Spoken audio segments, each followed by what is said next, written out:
Jay Griffin here with newly elected Student Council President William Jewell. How are you doing today, sir? Doing well. Really just getting into office, getting to work, really putting our executive staff together right now. It's been a fun week. I think a congratulations is in order. I want to hit you with the hard-hitting questions, things that people are starting to quite frankly murmur about, okay? The whole William JUUL thing. Right. Were you accepting funds from Big Tobacco?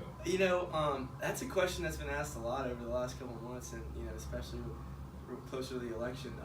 And the correlation between JUUL and JUUL, the last name, was brought up a lot. But we definitely were not accepting funds from Big Tobacco. We would never stoop to that level. Okay, so there's correlation but no causation between the JUUL mishap. Right. Absolutely. All right, thank you. One might say that we were the JUUL before JUUL was cool. Before JUUL was cool, and that's something that we're trying to get rid of.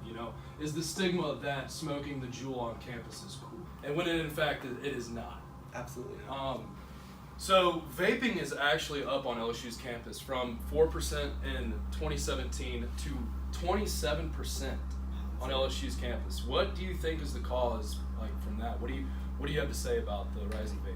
I think it's just the easier access that's being had to the vaping, and especially JUULing, and how discreetly you can JUUL on campus.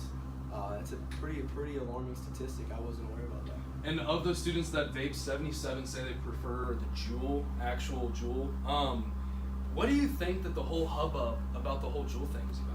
I think it's really just like the attitude that people have to it. Like I said, it looks like a USB drive. It looks like a pen.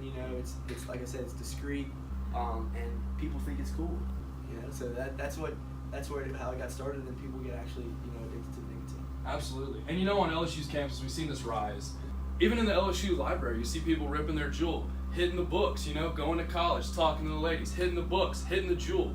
What can LSU do to help with enforcement on I think we just campus?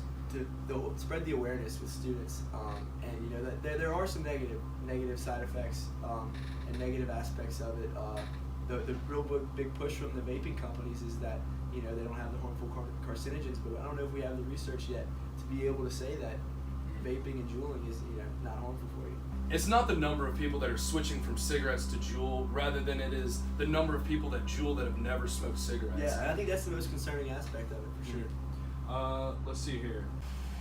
With 63% of JUUL users saying that they did not even know that there's nicotine in their JUUL pods, what is it that LSU, more importantly, LSU Student Council, what can they do about JUULing around campus? So there was a piece of legislation that went through Student Senate a few weeks ago by a student senator that established an advisory council kind of between faculty and staff and students to evaluate e-cigarette and JUUL usage on our campus. So that's awesome. I think that's going to be something that the results of that are going to be pretty eye-opening, and we're going to see what we can do from there. Dare to say that is pretty cool. JUULing's not cool, even if your last name is Jewell. I'm William Jewell, and I approve this message.